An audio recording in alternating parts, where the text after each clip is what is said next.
Ah, j'atterris chez Marjo et Burke. Mais cette scène est complètement inutile puisqu'il ne se passe rien, puisque les scénaristes ont supprimé une scène coupée importante. Mais d'un autre côté, ce n'est pas plus mal puisque je me casse dans la mare à disparaître et je ferme la porte. Ce qui veut dire que je devrais être transféré dans l'autre armoire à disparaître, celle qui se trouve dans la salle sur demande à Poudlard.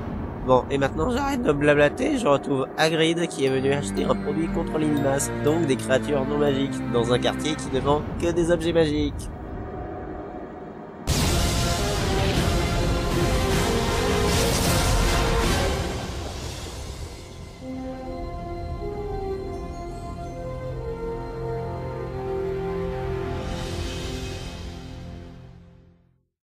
Harry, comme ça tombe bien que je tombe sur toi, ne t'en fais pas, Miss Parfaite est là et elle va te réparer tes lunettes.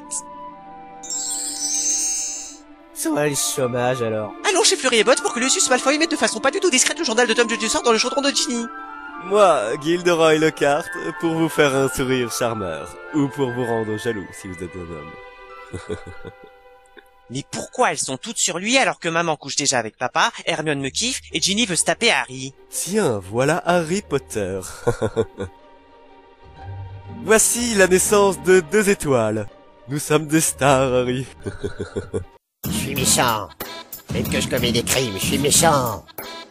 Je le kiffe au cœur. Oh, une fangirl. Arrête avec ce rire débile, Drago. Oh, je vois des gens qui sont pauvres. Je me présente, Lucius Malfoy, un méchant clé de l'histoire. Je n'ai pas serré la main de votre fils l'année dernière, alors je vous serre la main à vous. Oui, en fait, je parle pas aux enfants, moi je parle qu'aux adultes. Je joue dans la cour des grands, moi.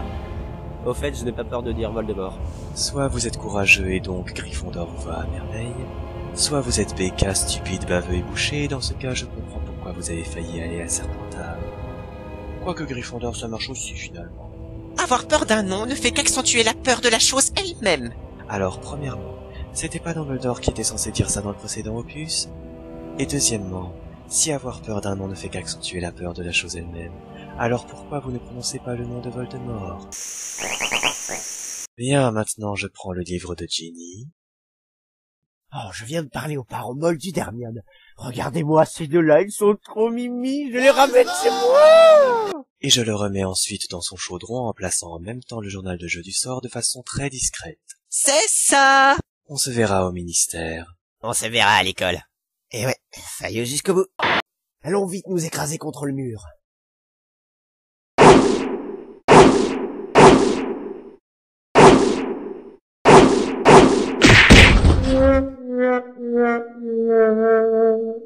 Zut, le mur n'accepte pas plus de 6 personnes à la fois. Bon, il faut trouver un autre moyen pour se rendre à Poudlard. Tiens d'ailleurs, depuis quand les élèves ont vachement envie d'aller à l'école le jour de la rentrée des classes? Ça, j'en sais rien, et je ne sais pas quoi dire. Tu ne sais pas quoi dire. Je sais, la voiture! Excuse-moi, mais qu'est-ce qui, dans ma phrase, t'a soudainement fait penser à la voiture? Rien du tout. Mais j'avais aucune idée de transition en tête. Au fait, Harry, aujourd'hui, j'ai 12 ans et demi pile. On s'en fout. Non, je voulais juste dire que je savais moi aussi conduire et que ça ne choquait personne. D'ailleurs, paradoxalement, j'arrive très bien à conduire cette voiture, mais quand j'irai passer mon permis de conduire moldu, je vais être obligé de lancer un sortilège de confusion sur le conducteur pour qu'il me donne le permis. C'est étrange, non? Non, sincèrement, Ron, on s'en fout royalement de ta vie. Bon, essayons de trouver le train. Et t'es obligé de te mettre sur les rails pour ça. 1. La voiture est volante. 2. Le train peut être juste derrière nous. Harry, depuis quand les voitures vont plus vite que les trains? Oh tiens, le Poudlard Express.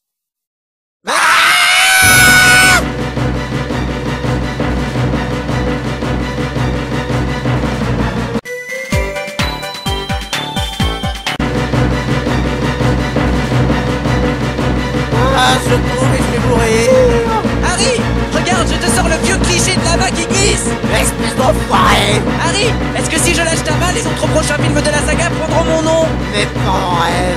Oh, mais j'aurais bien aimé avoir Ronald Weasley, le prisonnier d'Azkaban. Oh, c'est une scène d'action complètement inutile, donc ça ne marchera pas. Bon, d'accord.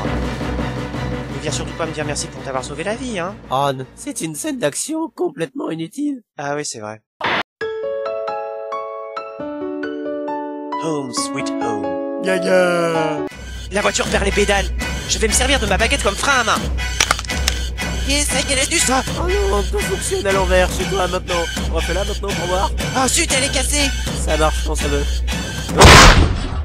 La voiture est dans un sale état. Pas de problème, je suis assuré. Tu connais la mat pute? Tu connais Chevalier et Las Palès?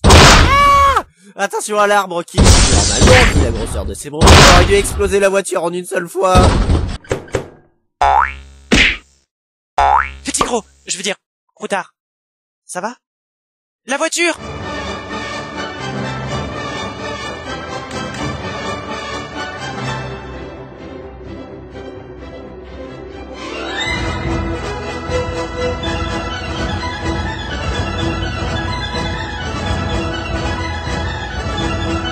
Bon, au moins elle est dans la forêt interdite et on sait qu'elle reviendra au bon moment. Bon, au moins, vu tout ce qui vient d'arriver, ça ne peut pas être pire. Bonsoir. C'est l'étoile que la foule acclame. La superstar. Oh là là, ça fait des heures que je conduis et j'ai pas dormi de la nuit et je sens que je vais m'endormir. Ah non, Georges nous l'a déjà sorti, celle-là. Ah oui, c'est vrai. C'est dommage.